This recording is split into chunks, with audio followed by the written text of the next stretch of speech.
Anything you want or who you want to be, you can be. Just remember those who make this life so easy. Raise them up to the small town believers. Hats off to the fighters and the leaders. Here's to you. All right, welcome back to episode 12 of Pints Politics with Representative Heath Sessions, Representative Brandon Guffey. We are coming in hot today. Yeah, man. So nice.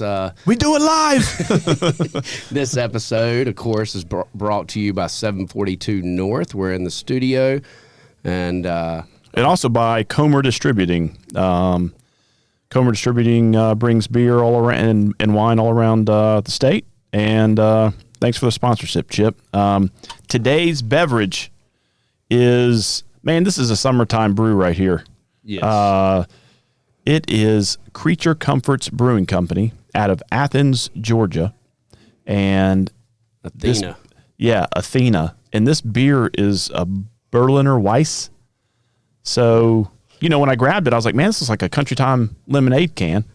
That's about what it tastes like. I tell you. And whoo, it is tart. But yeah, it tastes like Country Time lemonade to me. The champagne of the South. Yeah. Or for folks my age, you might remember we used to throw a lemon Jolly Rancher in a Zima. This is kin to that.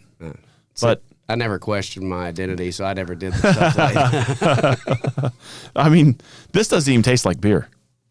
It tastes like tart lemonade. Yeah.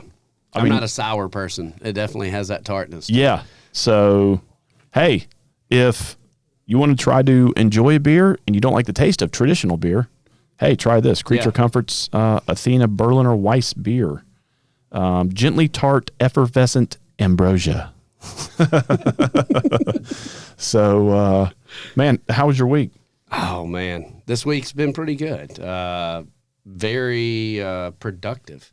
Yeah. You know how sometimes where you're just hitting on all cylinders? Yeah. That's the way I felt this week. That's awesome, Everything man. seemed to be on point. And, of course, you were out. Yeah, 2 so days. I tell you, folks, if you're living in South Carolina, listen to this. You know the pollen is upon us. And all of that, with it, it brings, you know, runny noses, sore throats, scratchy throats, whatnot. And I don't know if my son brought home something from school too, but I started feeling it last Monday. And knowing what we had before us on Tuesday for committee work, Yes. I had my bill and medical subcommittee. We also had a 3M full committee after session on Tuesday. And I was like, I cannot miss that. And You fought through on Tuesday. yeah, but man, You went straight home into bed. that's right. Went right to bed. I remember hearing y'all like come in the evening like, hey. I'm like, nah, cuz. So yeah, I was out Wednesday, Thursday. But, you know, I did get watched on video. I remember texting you and Lawson and some other members. You know, we had some good debate. Wednesday, man. Went in at 10, didn't get out till about 7. Yeah. Well, y'all did anyway. I thought it was okay. It wasn't, But yeah. I don't know. Well, yeah. Well, and we'll get into the issues. We'll get in as all we those go bills through and this. stuff. But I did want to highlight something that I did hear while, you know, in a sick bed. Paula Calhoun, she's a rep from Lexington. Mm-hmm. She went up in the well, I think, during one of the voting periods and just introduced the Committee on Children's 2024 annual report. And, man, I tell you, when she started talking about all the stuff that they did, so let me back up and explain. This is a joint body made up of senators, representatives. There's 3 governor appointments, and there's also some ex officio members. Notables are Ellen Weaver. She's the superintendent of education. Also, Robert Kerr. He's the director of health and human services, and others. But, you know, during the off season, when we get out in June, this committee goes around and gets public input, has public hearings around the state. And, you know, the more her and Representative Bernstein started highlighting some of the, you know, the hearing findings and what they came up with, I was like, I text you. I said, hey, man. Bring me back that committee Bring report. that annual report back, man. I'm interested to see what But some of the things that they talked about was, I mean, man, they talk about education, child health, youth development and juvenile justice, child care, child welfare, a whole bunch of stuff. But a couple things I wanted to highlight. They did a school district vacancy survey, and they were talking about, well, I'll just read it. The Committee on Children conducted a survey regarding the vacancy rates for various mental health, behavioral health, therapy, and other professional certified staff. And that includes school nurses. The top 5 where districts identified the following professionals as the greatest need: speech therapist, psychologist, school nurse, classroom teachers, and instructional aides were the top 5 there. The other one that was of note, the highest vacancy rates in the following professional roles: social worker, school psychologist, mental health therapist, behavioral analyst, and speech therapist. So the highest vacancy rates, 1, 2, and 3, all related to mental health. Yes. Social worker, school psychologist, mental health. And it's showing. You know? Our children across the state. Correct. I mean, COVID didn't help, right? Right. But I just thought that was something that our 2 listeners should know about. You know, the top 3 vacancies that they have found in school districts right now, all related to mental health. It makes such a difference. And, You know? And what about the links to the social media and the digital platforms and what they're causing in there? And so another one that I didn't even know, again, we learn a lot in our first term. Yeah. But they also talked about sex trafficking and human trafficking of children and our youth here in South Carolina. You know, the sick part about sex trafficking? They said the majority is done by family members. Yeah. God almighty. I mean, who you got to be? Yeah. I mean, we were talking about that sheriff down around Lexington or Pine Ridge, wherever it was, South Carolina, who was using his position to, I can't imagine, man. You know, I'm not a big death penalty guy. That makes me want to reevaluate. I'm more for castration right now. You know?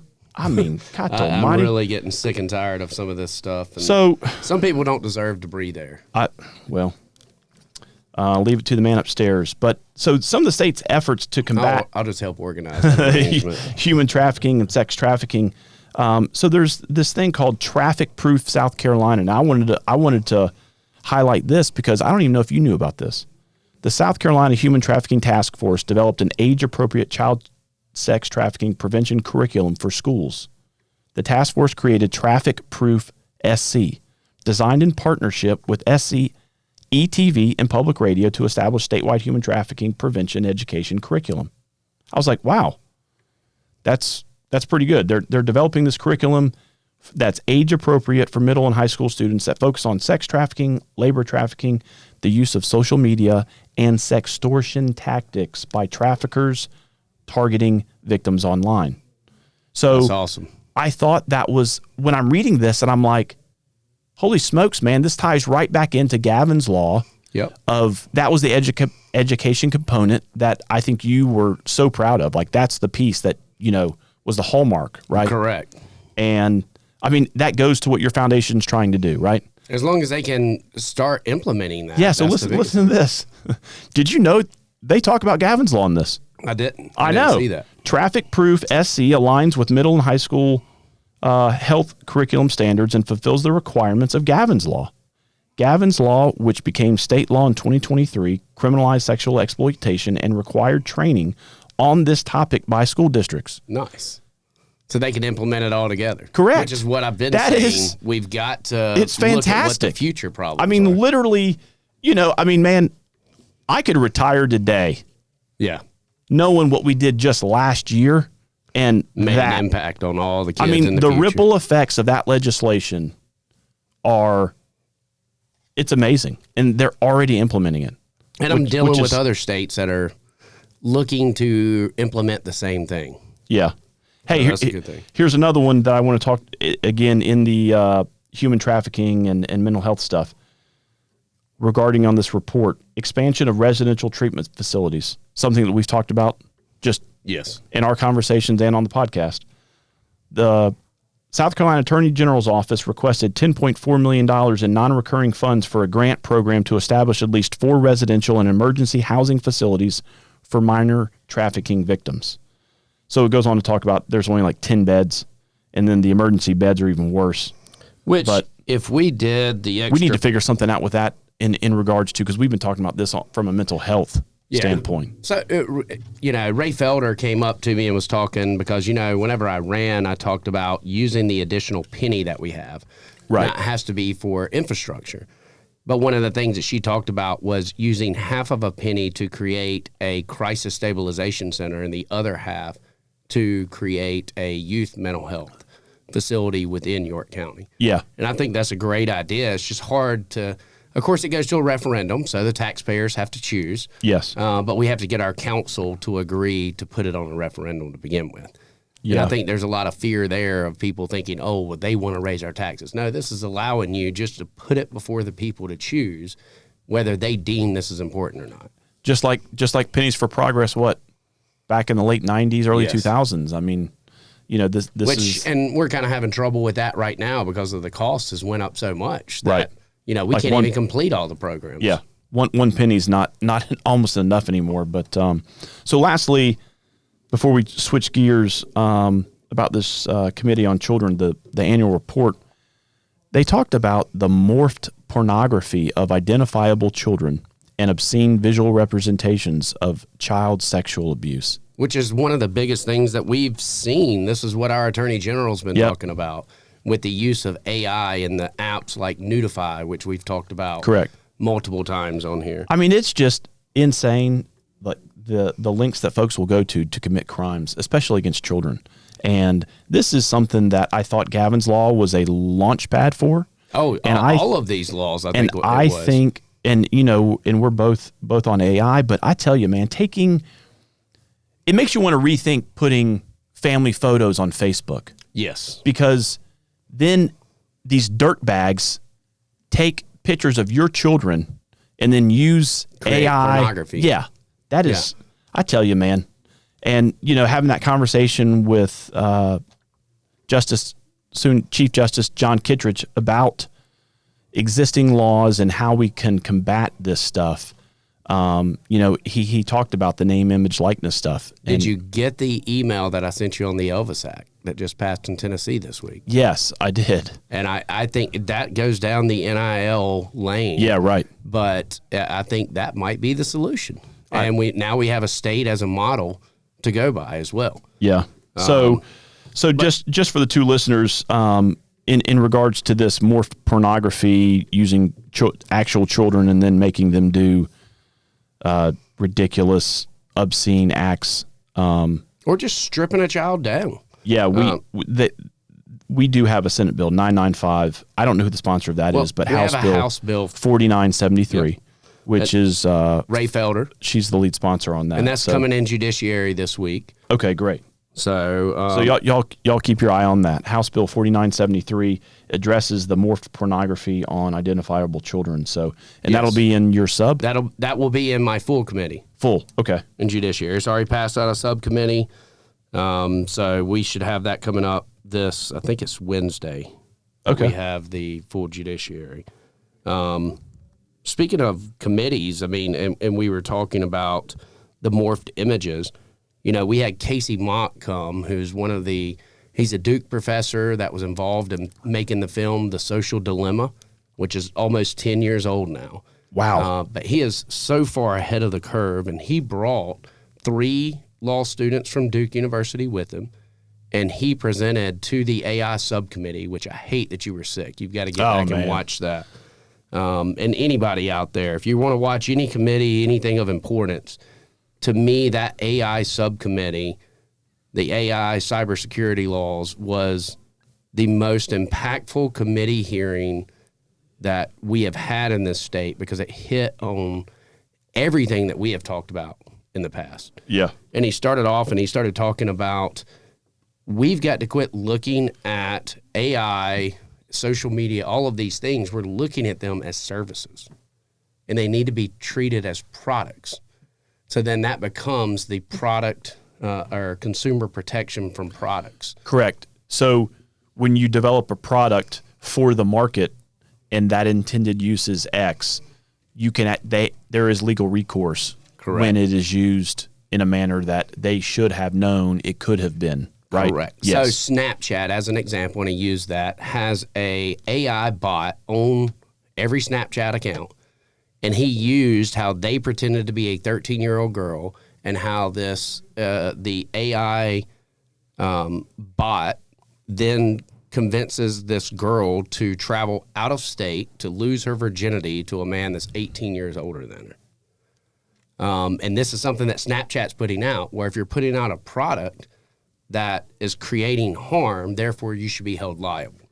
And we can't hold services liable, but we can hold the product liable. Because this is products. I use the example of, and as Casey said, if you say AI is the product that is being, so let's say DALL-E, which is one of the AI programs, that is the product. And just say that it is a standard Chevrolet truck.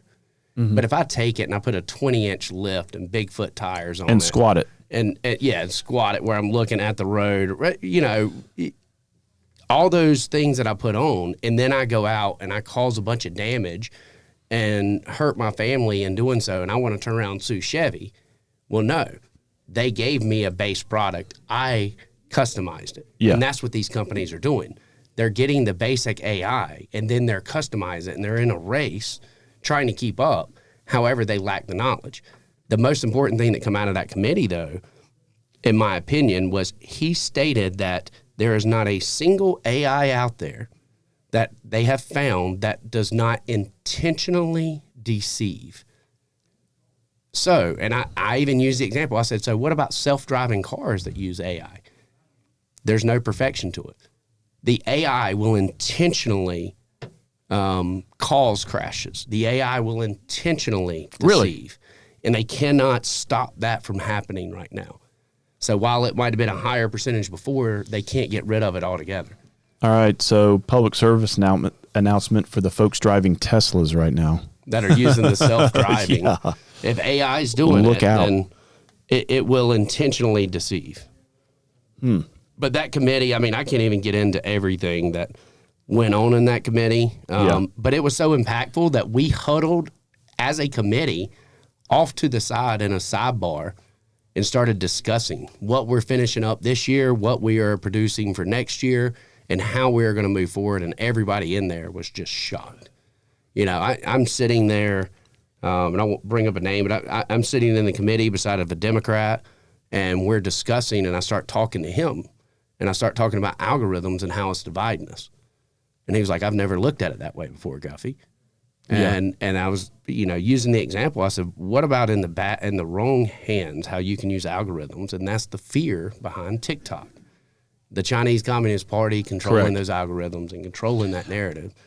I could say I think that's a concern that everyone has in regards to AI in general.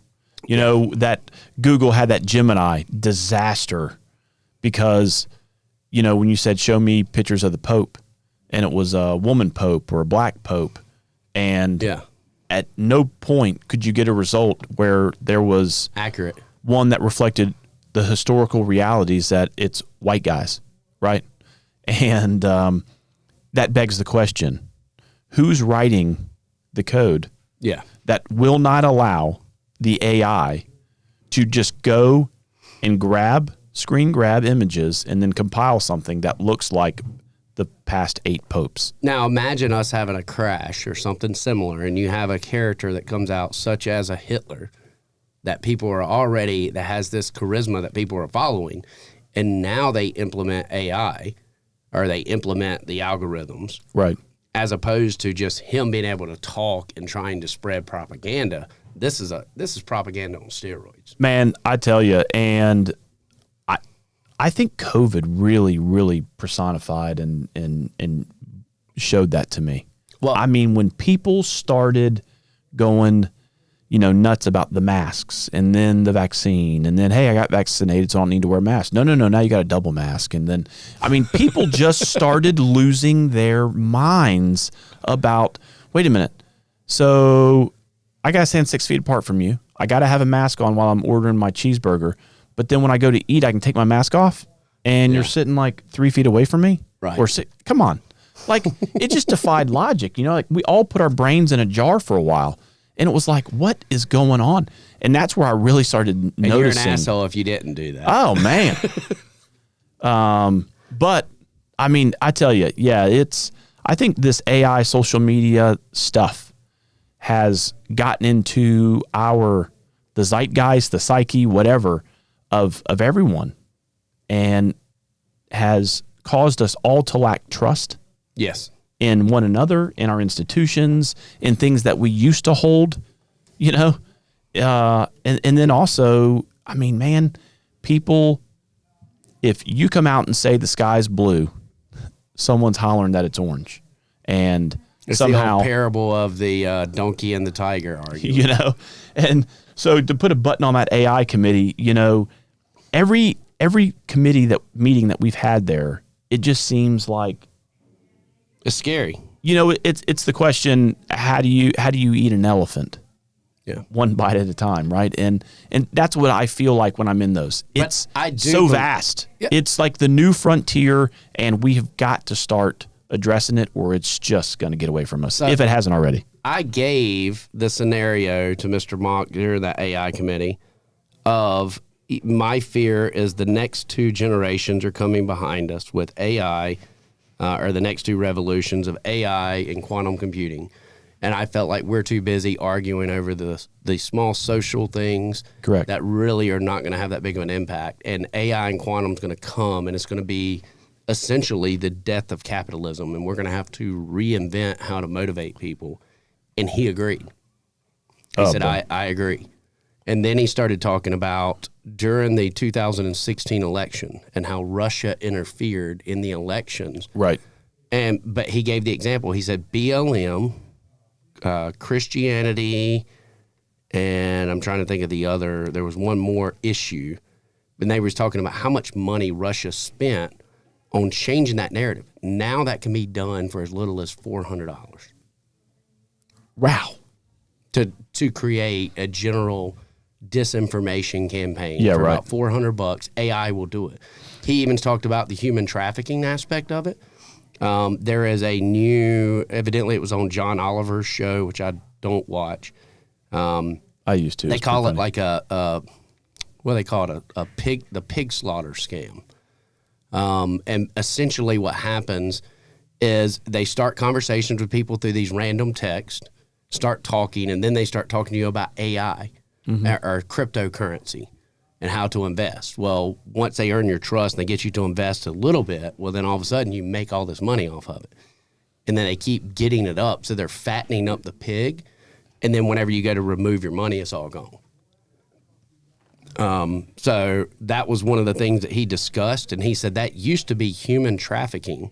They would actually traffic people and force people to manually handle these calls. Now they just use AI. Wow. So they don't have to do the human trafficking. But yeah, I mean, very scary stuff. And I don't know. I just highly recommend anyone. Like I know myself, Don Chapman, Lieber, Brewer. Yeah. You know, we're all in that committee. So we of course had long conversations about it. Well, I mean, we're talking about random, AI, sending text messages and all. Did you get the good one this week with me as the devil? Had the fire behind it. They even added some chins. I don't even know where that picture come from. Hey, so and for all the two listeners, my district got targeted with just some random text message from the dark money, and said that I voted for, what was it? Woke. Gummy bear statues? Yeah. It was, because I voted for the budget, and, we maybe this person who sent the text is a listener of the podcast. Maybe they didn't like what we talked about with the gummy bear art. Maybe it's somebody with the Freedom Caucus, considering it's the same talking points that the Freedom Caucus used. But yeah, so I vote to support the arts, mental health, and see now you get to go viral. Yeah. You can do the Adam spill of maybe some of y'all didn't know. Yep. But just last week, I had dark money entity send out a text on me. I know, right? From the lobby. So Speaking of, I might go viral now. Oh, yeah? Because they, Timmons showed a... Did you tweet at Charlie Kirk? No, Timmons posted a post of the board talking about Adam voting with Democrats. Oh. And I don't remember what the amendment was. But me and Adam were the only two Republicans on there. I was like, dadgum. Yeah. So I did want to point out that, whoever was the author of this this text message, had to use some graphic art. Yeah. So you indirectly are supporting the arts as well. So yeah. But yeah, I literally had about 5 or 6 constituents just text it to me. And then by the time I saw those text messages, then I actually get the text. I haven't gotten one. So, and that's when after, several folks started letting me know across the afternoon. Now, there was only a few of them that they sent those texts out against. Yeah. That's the top 10. Well, you got to be top 10 legislator. Considering I'm your lapdog, they're not going to include Right. me in that stuff, right? But yeah, and I went to Facebook and just let everybody know, hey, thanks for letting me know. I'm aware it's garbage, but that's the name of the game, I guess. And I did say we've got to change how we do politics. I mean, it's just idiocy that you can't disagree with someone without being the enemy. Then just you getting tarred and feathered, with lies. Yeah. Just let's talk about policy. Let's talk about the actual facts of the debate, and let's just agree to disagree. And I'm on this side, you're on that side, and let the voters decide. Agreed. So, all right. So, getting into our committees, we had the full Judiciary Committee, the AI Committee. We had Regs Committee as well. The Regs Committee was the fastest I've ever seen it move. Yeah. In my life, and even Chairman was just like, "Don't get used to this." But we have so many regs that we have to get through. Yeah. But the big thing in Judiciary. The one, we had one by Representative Caskey, which was about removing barriers, landmark barriers. And we're not talking about the stakes at the end of a property, but we're talking about, these marble markers, the ancient mile markers and stuff. Right. So it making it a crime and increasing the penalties therefore. Okay. But the big one that we had was organized retail theft. And that became the battle, right? That's where we started going back and forth on it. Now, when we're talking about that, just so I'm clear, are we talking about like flash mob stuff where people show up, bang, like bust glass, take all the jewel? Could be. And it's 20 people. Right. It's It definitely could be. organized. Well, what this says that it has to be 2 or more people, and they have to doing it with a fence as well in order to. So me owning a small business here, I was victim of this multiple times. Cost me a lot of money. Yeah. Where people will come in, end up getting, say, 2 or 3 backpack blowers. I believe it has to be over $2,000 to begin with. But get some backpack blowers or a mower or whatever it is. And then they're taking that and then they go and fence it. Right. And so it created a crime there. The argument became, I think it was Representative Rose did not want it to be, he wanted it to be 3 or more as opposed to 2 or more. But most of these people, what they're doing is they pick one day and they're going to a Home Depot and they're filling up a buggy and walking out. Right. And they're working together and they're going to these mom pop stores and they're, hitting these up. And then they come back and then they're going to someone, say, in North Carolina to a fence. Okay. So as we're reporting it as theft, nothing's getting done because it's happening, the person that's fencing it's out of the state. So that was a little bit of going back and forth on it. How did y'all end up? Did y'all pass it out favorable or? Yes, we passed it out favorable, so Okay. it should be coming on the floor. We also had the equal parental rights, which I think we are well overdue. Overdue. For. Basically stating that the courts cannot state that someone is unqualified based on their sex. So if it's a father or a mother, they cannot be treated differently whenever it comes to, splitting. Whether it's custody, Yeah. whether it's property, whether it's... Well, it's primarily custody. Okay. Because it's always been said in South Carolina, a mother has to be deemed unfit for her to lose the right. So, but there's plenty of times where, a good friend of mine that lives out towards Greenville, he's struggled with this and, been fighting, spending every dime that he has just trying to gain custody of his daughter. And they didn't want to give him custody of the daughter. And the ex-wife was just really not a great mom and just wanted the child for money. So as opposed to actually true custody. Yeah, right. I've always thought that, but I thought it was just because I was the male. Well, I've always thought like, man, that way. It seems like family court is, and but again, if you're looking at the history of the nuclear family, and you look at gender roles, right? Yeah. Dads did this, moms did this. Correct. And if my wife and I were to split up for some reason or anything like that, I'm not going to fight for custody. Like, my wife is an excellent mom. Yeah. I'd still want custody, but I'm not fighting to try and take away custody from her. Yeah. I just don't want to lose the rights to see my kids and be part of their life. Yeah, correct. But I think there's a lot of times in divorce that people use the kids to get back at the other party. And that becomes the problem. Okay. So that passed out favorably as well. How was the discussion on that? Was there really any debate? Not really. It wasn't as contentious as I thought that it would be. Yeah. It seemed like a lot of people were in favor. And, of course, you've got a lot of attorneys in there that make money off of these battles. So the Frankly more you speaking. need an attorney, the more that it's going to make sense, right? Yep.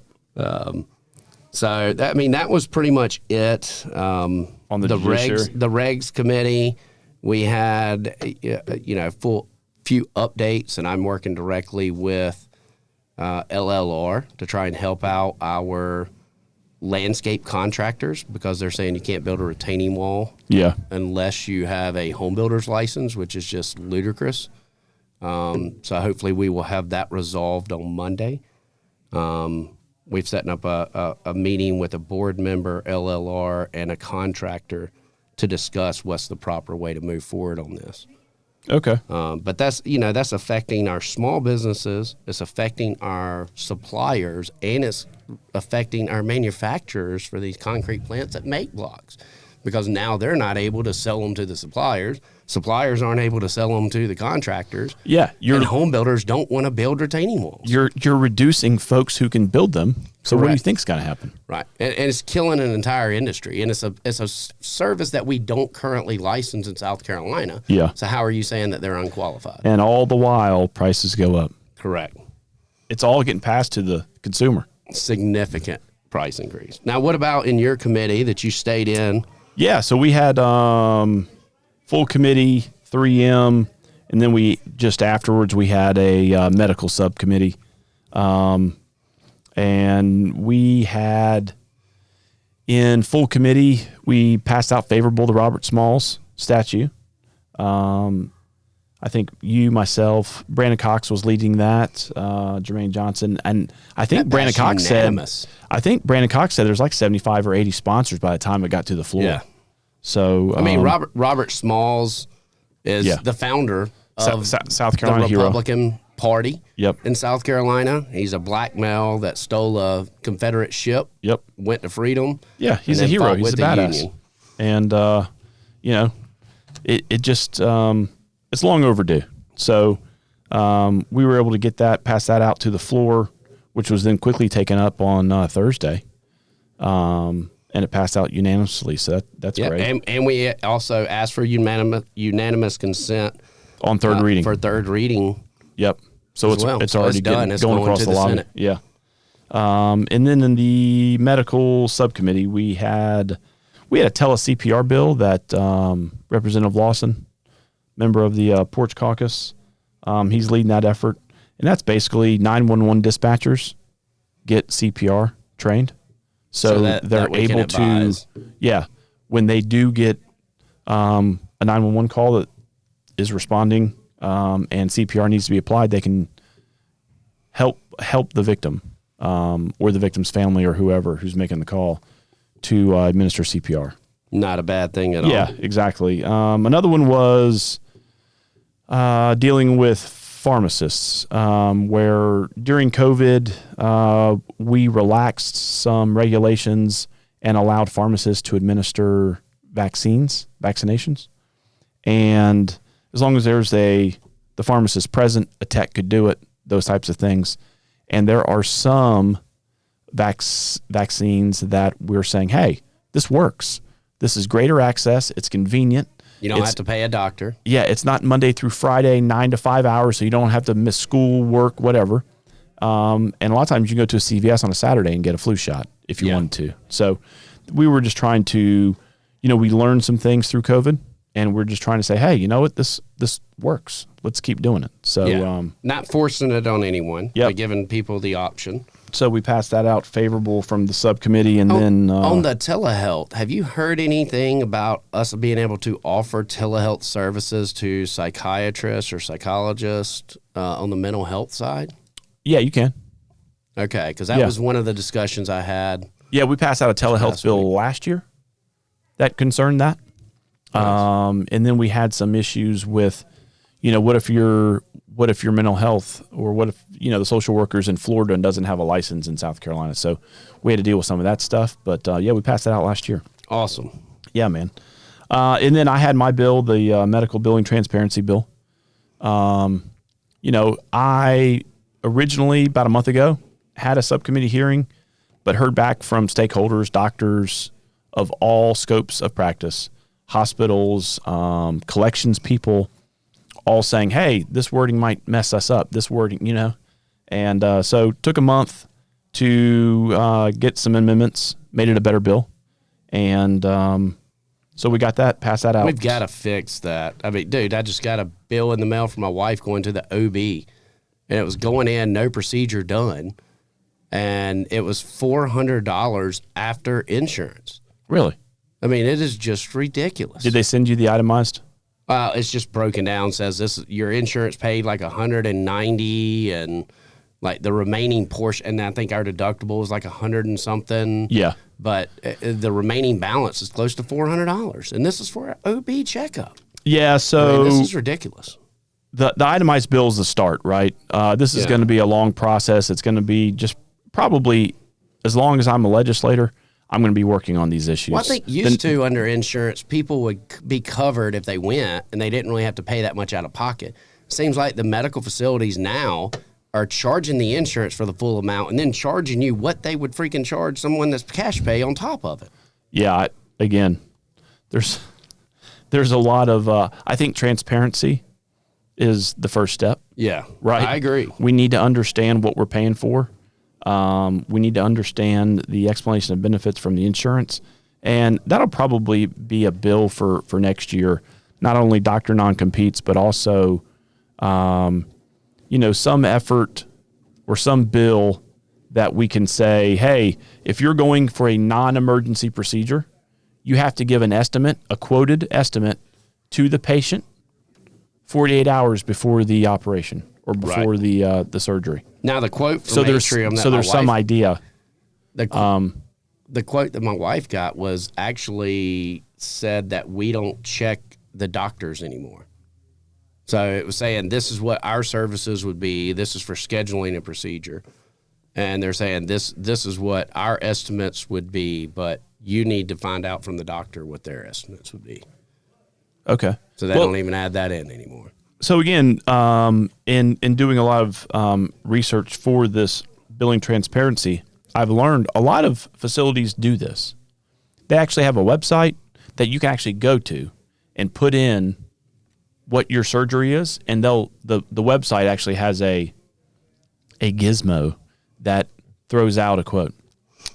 So it's just some folks do it, not all. They should just be able to give it instead of making you go to a website to do everything. Well, If you're so going to get a service, then they should just be able to go to the website and print Yep. it out and hand it to you. well, and again, hospitals and ambulatory surgical centers are usually the places where you'd go and have that $100,000, that large financial investment on a surgery and operation. And sometimes, if it's a non-emergency surgery, man, you need to plan for it.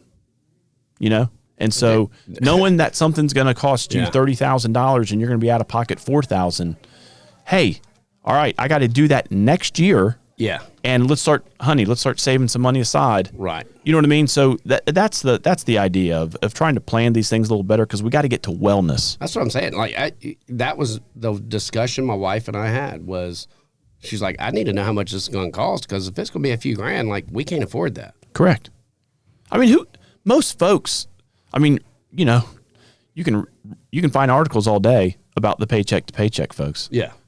And giving this transparency, this level of planning so folks can plan for better health is always a good thing if we can do that here in South Carolina. And I think the Democrats' ultimate goal whenever they passed Obamacare was so people didn't have to worry about that. Yeah. And now that everyone supposedly have access to insurance, it's funny, the rates are, 20 times higher, and we're back to paying and having to pay for insurance on top of it. Go figure. No one would have ever called that out. Hey, the last folks you want to solve a problem is government. Exactly. Unless it's a foreign war.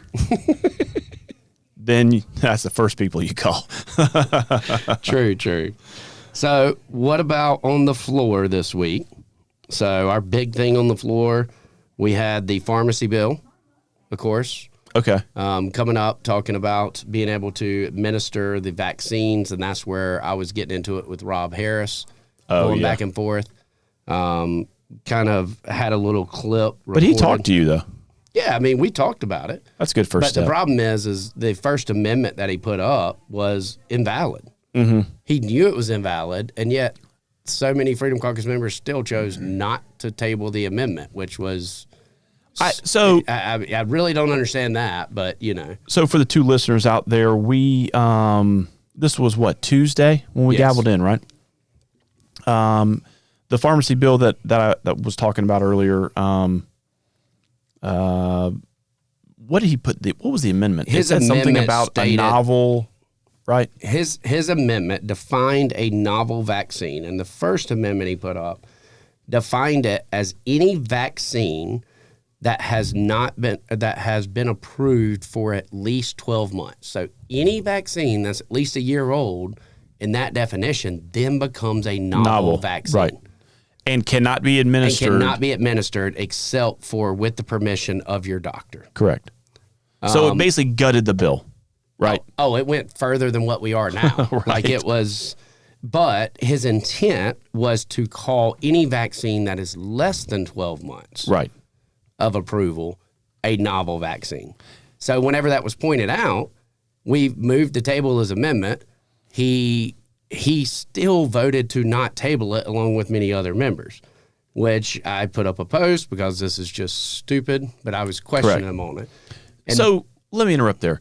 Didn't you think that, I thought it might have been Brandon Newton or Davey Hyatt, somebody said table it and then adjourn debate right. in an effort to give rewrite it. Rob Harris the time to go back and fix the amendment, and then we would tackle it the next day. Right. And we ended up doing that. Yeah. And that's what happened. And that's the funny part is the courtesy was extended.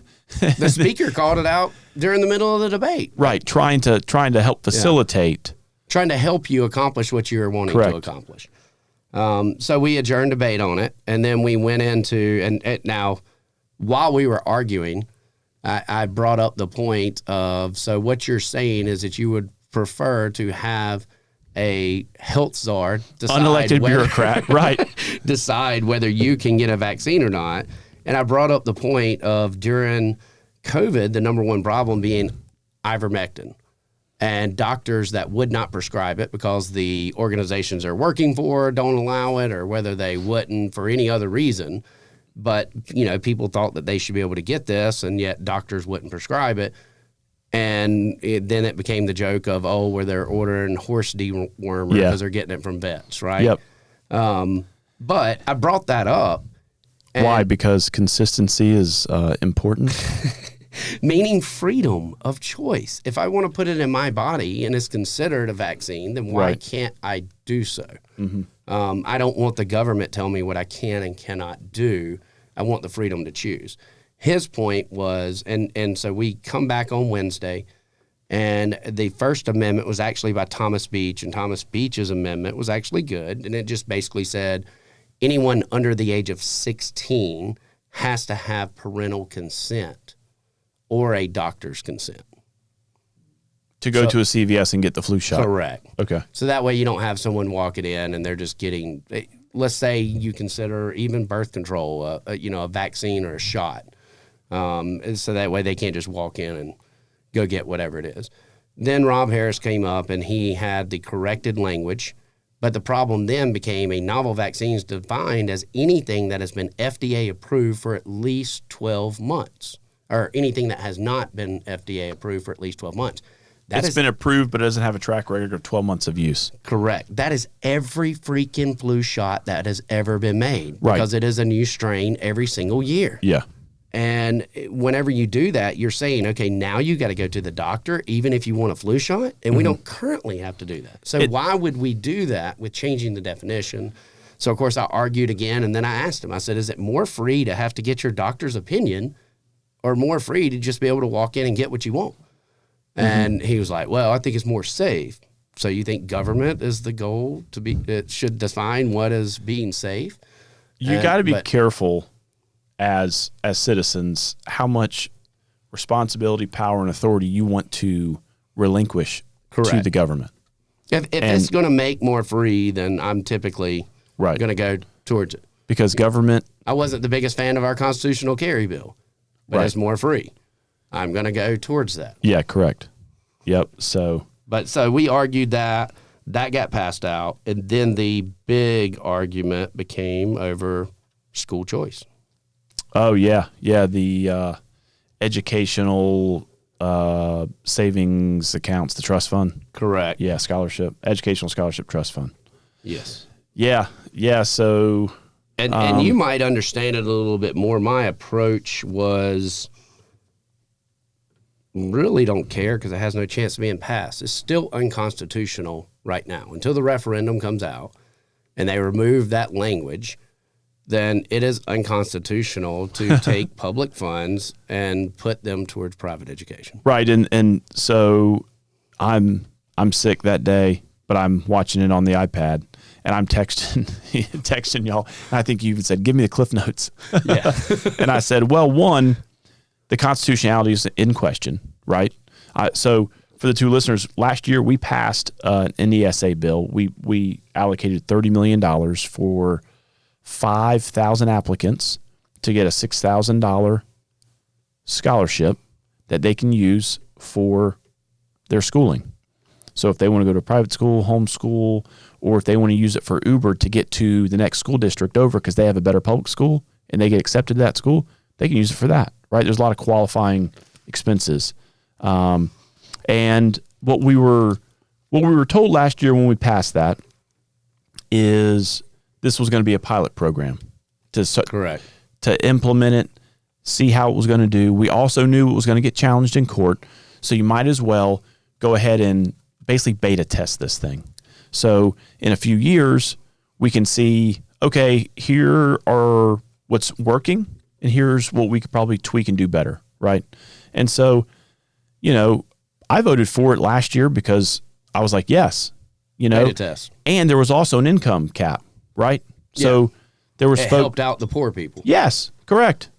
And so that made sense because while people don't want to hear it, if you're rich, you have school choice. Right. You know what I mean? You can pick up and move. You can move your kid to a private school. Yeah. That opportunity is not afforded by folks who don't have the financial means. So last year I supported this pilot program. And that was one of the reasons why this sort of left me with a bad taste in my mouth, right? We're not operating in good faith. We told the state as its elected officials that we were going to do a pilot program. Well, from everything that I hear, it's going pretty well. I didn't think that we were doing it at all because it's being challenged in court. Yeah, no, we are. Okay. There was more than 5,000 applicants. So obviously, there's the demand for it. So we're going to have to, in the future, allocate more money. And again, those are all good things, but right off the ripper, I didn't like this because I was like, wait a minute. If we were, and you and I talk about it, we've got to be truthful with the folks we represent. Right. We are truthful on this podcast. We give it to you the way we see it, right? And because if you don't, you lose credibility, right? And so I'm not going to tell the listener that I would have voted for this bill because, like I said, if we're operating in good faith, that pilot program, we should have let it go for a few years so we could understand how we could tweak it to make it better. That was one. The unconstitutional or the constitutional question, those arguments were heard in the Supreme Court 2-3 weeks ago. So we need to let that play out.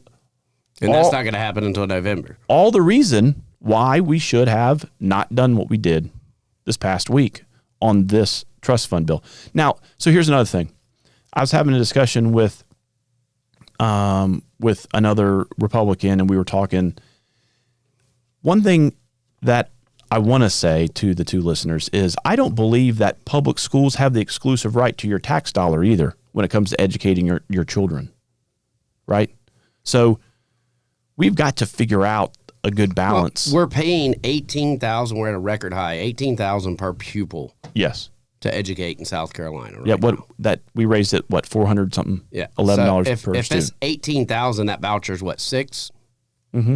What happens to the other 12? Do the public schools not continue to keep that extra $12,000? Yes. So why would public schools be against it if that's the case? Well, there's a lot of bad information out there.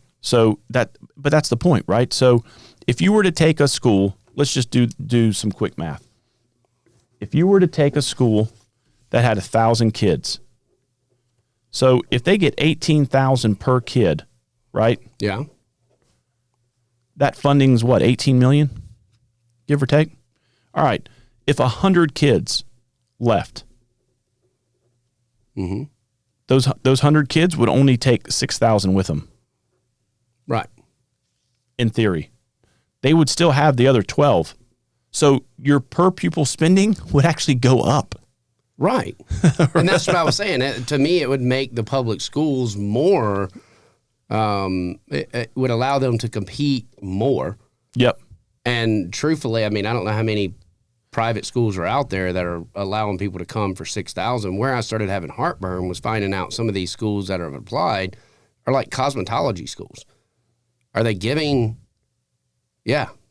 Oh boy. Are they giving full education? Right. I understand, like ATC, you can get a cosmetology license, but why are we just having a beauty school that we're funding money for? Now, I'll tell you, I voted for this, and I could care less. The only amendment, actually, that's what me and Adam Morgan voted together on, was last year you were capped out at 2.5%, and then this year they wanted to raise it to 5%, mm-hmm. and we were like, why do we need to do that? So we were the only two Republicans to vote against that amendment. Like, if we're not having that problem, then why are we trying to address it right now? Yeah, well, and it's an election year. Yeah, and that's the way I felt. This whole thing I felt like was just for election purposes, and my understanding was that we were trying to pass it for some of these schools in the rural areas just to be able to get funding, and it didn't matter because it's not going to go through the Senate. So it's like, why am I even wasting? I'm not even going to put the energy in going through the bill. Yeah, entirely. Well, and again, there's no chance of it passing. That was my case for not supporting this effort. Yeah, right. And it really wasn't not supporting the bill. It was I would not support this effort because lucky of what we did last year. Yeah, right. Let's stay credible. Right. Let's see how that pilot program works. Let's see what the Supreme Court determines on last year's bill before piling on a whole nother. And I don't like the fact that there's not a cap, an income cap. I'm all for helping out financially, folks who don't have the financial resources and are in struggling schools, we need to address those kids. So that's I support school choice in theory, but just not in this vehicle. I just wouldn't have supported it. I did, but Yeah. But you also were like, yeah, I'm voting yes because we ain't. Yeah. So. All right. So the other exciting news or exciting things that we had happen on the floor, as I was arguing with Rob Harris, his desk mate Josiah is sitting there. Of course, Josiah's getting upset because we started jumping ahead of him, and the Freedom Caucus putting their post up online trying to skew the narrative. Oh, yeah. So we were basically putting everything up ahead of time, and it kind of pissed them off because then they couldn't control the narrative, right? That's my personal opinion. I mean, he didn't say, "Oh, why you beat me to the punch" or anything. But it is true. It is gospel. It is law. You said it on social media. We just need to get Larry Barnett to confirm, and then we know it's the truth, right? But anyway, so as that bill was passing, Rob Harris was the only no. And it goes to the last minute. Now, you're not there. So I'm sitting in my seat. I got my feet propped up in your seat. Oh, yeah. And at the last second, Todd Rutherford voted red.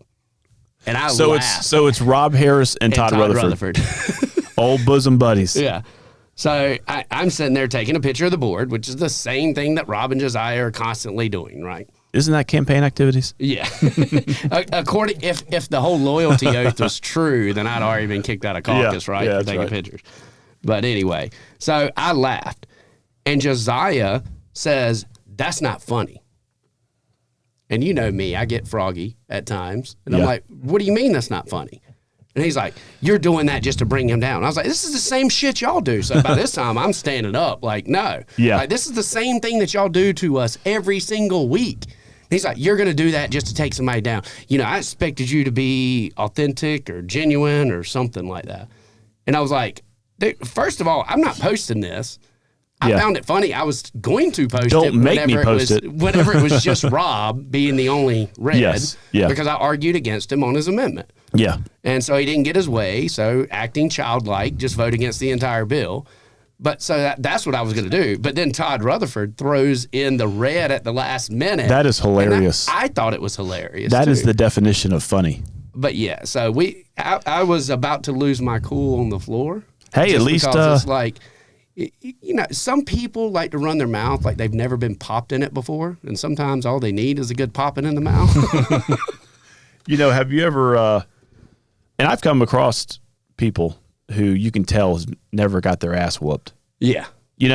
And what I mean, I'm not talking anything too bad, but when you're a young kid in third grade popping off at the mouth with a guy who's 2 times your size, you learn you shouldn't do You that. get popped in the mouth or the nose one time, you're like, oh, hey man, you're being for real. And literally when you're in third grade, that leaves an impression on you. You're like, okay, there's a line that you don't cross, As Charlie Murphy says, he's an habitual line stepper. Habitual. And hey, but slap. at least when you're talking with Josiah, you got him talking. He wouldn't even talk to me. Well, he was just so upset. And I went up to Rob and told him, I was like, "Look, man," I was like, "Josiah's all butthurt at me." Like, and I was like, because he thinks I'm like trying to use this post against you. And Rob was just like, "Yeah, man, I mean, it's my voting record. I don't care if you put it up there." Right. And I was like, "But that's my point. I wasn't doing it. But I did find it funny that Rob Harris that's hilarious. and Todd Rutherford are the only 2 no votes on this entire bill." I would have thought that Josiah and Rob would have thought that was funny. Josiah was not having it. He was just so frustrated because, and he's sticking up for his desk mate. I understand. Mm-hmm. But bottom line is, with everything that you spew, that amendment went against everything that you spew. Yeah. How does a group with the word freedom in their name vote to say you got to have a doctor's permission before you can get a vaccine? That's less than. Yeah. That's less than freedom. That's freedom minus 10%. Correct. Well, so in other things going on this week, I stayed at the condo whenever we got out of session on Thursday. Oh, yeah. Had family come down. Yeah. So, I ended up having a child psychologist that I met that's part of he's the psychologist that testified during the Sandy Hook shootings. Oh, So down his name Charleston. is Roy, and he flew into Charleston and wanted to meet. And I was like, well, the family's coming in, but as soon as we get out of session, I could be in Mount Pleasant within 2 hours. So made it a reservation at Halls in Mount Pleasant, not Mount Pleasant, where was it? Somerville. Yeah. Made a reservation at Halls in Somerville. Oh, nice. He Ubered Exit up. 199, baby. Yeah. So met with him, sat there for a couple hours. As soon as we wrapped up, I took back off and went Back up to the back condo. to the condo, and the wife and kids were getting in at that time. Friday, we caught the women's basketball game. We did tours of the State House. I learned something very cool. Yeah. There was an engineering group that was like looking at the plates under the State House. And for those of you who don't know, the State House was put on these plates that are controlled by air compressors. So if there's an earthquake, Yeah. we can keep it from shifting. Yes. It is one of the coolest things. So whenever I'm doing a tour, I always go down there. But It's like on like a hydraulic pad, yeah, you know? That's incredible. it is really cool. But so they were showing me there is a surveyor's marks to ensure how many feet above sea level it is Oh, at yeah. that point. Well, it is 310 feet above sea level right there at the basement, and you got the marks on the granite there. Well, Lake Murray's 360 feet above sea level. So if that dam breaks, Get out the of Dodge, State House son. is underwater. Yeah, but that's in the basement. Go up to the House chamber. You're good. We're on the second floor. We're okay. Governor and his staff will be running up the stairs. Got to have a joint session. But yeah, I mean that was certainly cool. And then we went to the game, the girls' NCAA game. Who were they playing? Presbyterian? Yes. The whole Blue Hose. How do you, if you're on ESPN, do you say it's the Lady Gamecocks versus the Blue Hose? Like, how do you, For the two listeners who, their, if you're unfamiliar with Presbyterian College's mascot, it is stockings, like blue stockings, right? yeah. Confidently. No, we actually looked it up. Yeah. That it is about stockings. It's basically a Highlander that wears blue stockings. Yep, that's right. But you got to come up with a better mascot than Blue Hose. I mean, especially if you're going to have female sports. Like, how do you? It's challenging. Yeah, I just can't. I couldn't quit thinking about that. And then, was it? It wasn't even a ball game, was it? I mean, oh, the spread. This is the funny part. The spread was 53. They won by 52.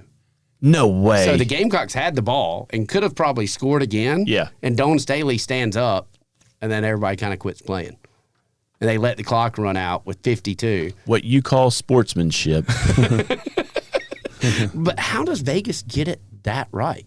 Man, I mean, you're talking about picking a game and saying this is going to be a 53-point game. Yeah, right. Like, I'm sure Dawn Staley, her point was, like, if you wanted to score more, you should have did it earlier, like, Yeah. viewing it as sportsmanship. But if you're a gambler, you're like, she just screwed me up. Oh, man. Yeah.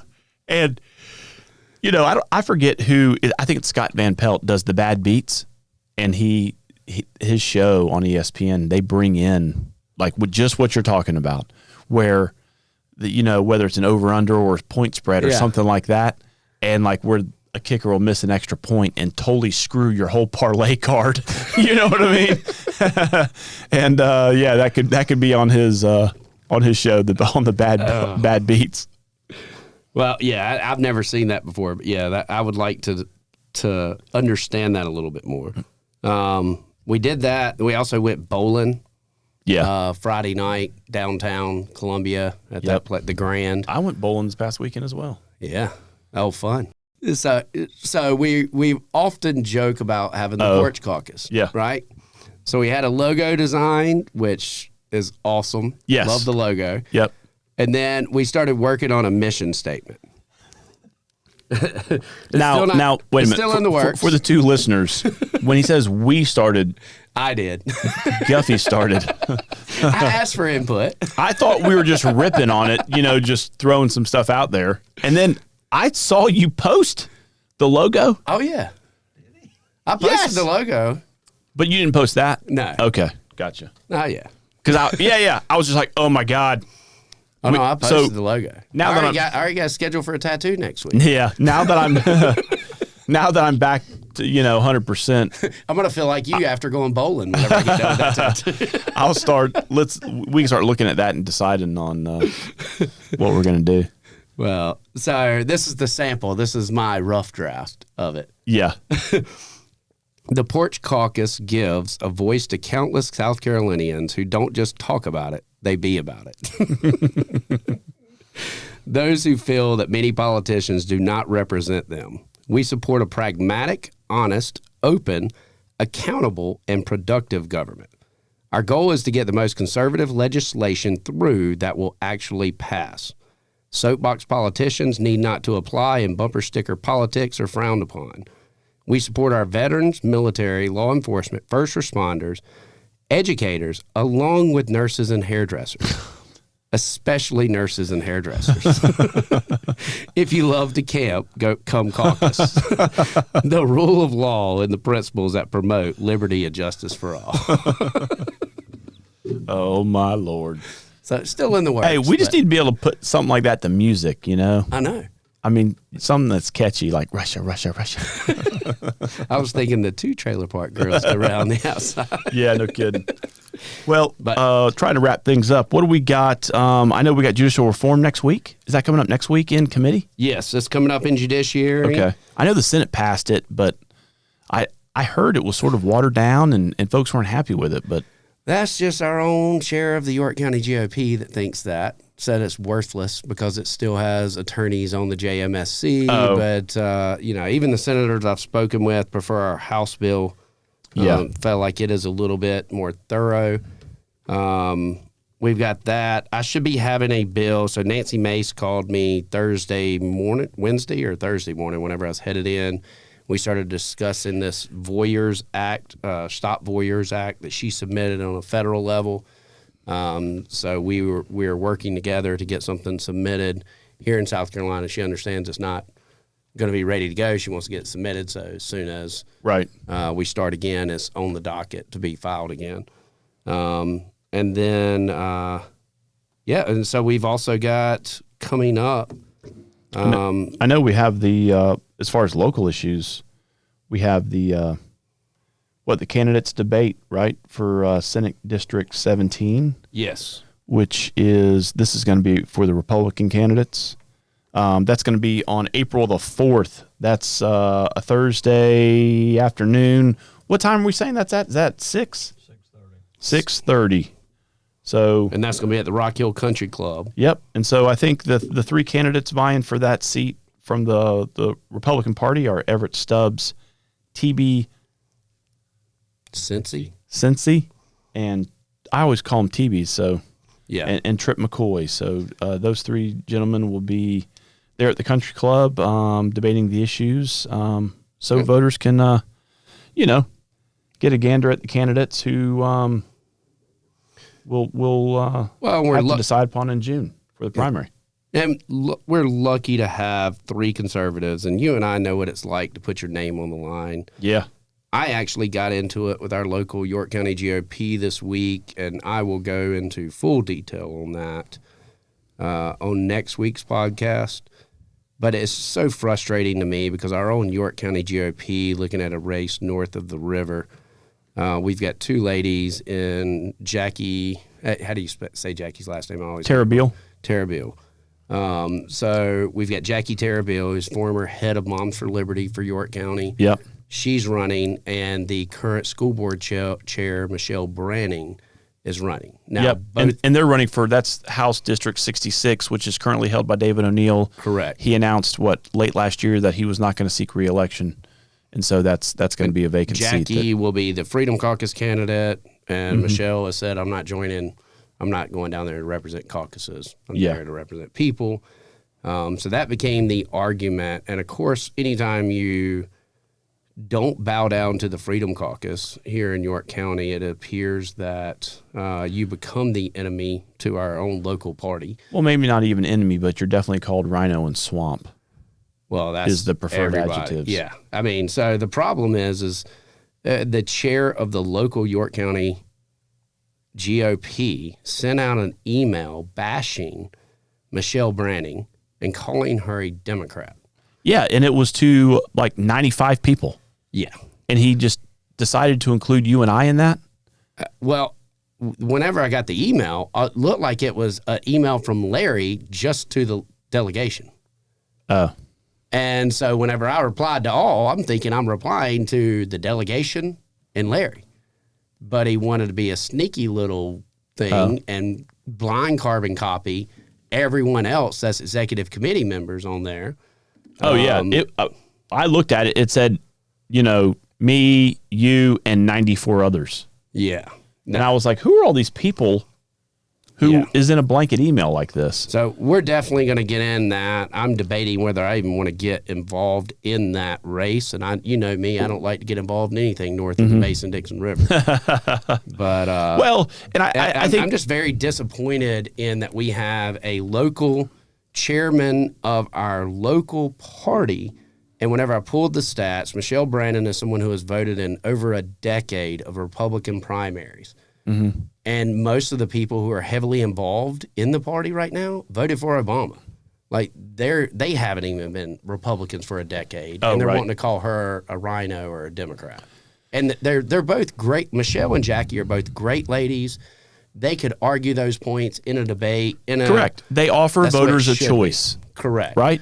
Whether you vote for one or the other, that's your cup of tea. That's your decision. I think if we get down to the brass tacks of it, I think the issues that you spelled out in your email, and again, we can get into it next week when we have a little more time, is basically, look, the York County GOP officers are a bunch of commies right now. Well, and the party, when you have more than one candidate vying for the Republican nomination for that House district seat, you stay agnostic.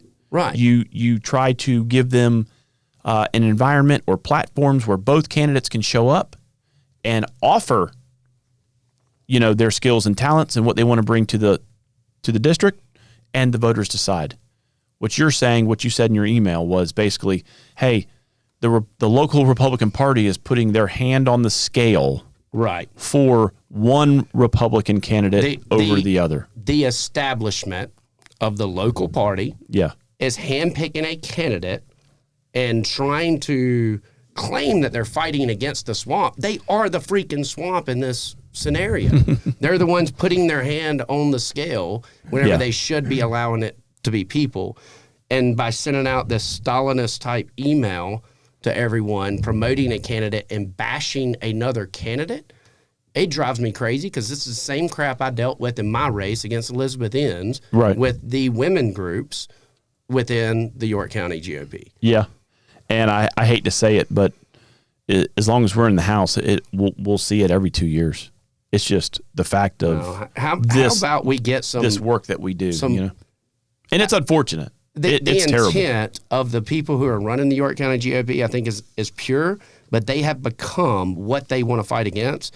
And they're too busy listening to people like Jonathan Hill, who have over 100 ethics violations against them and pled guilty to over 50.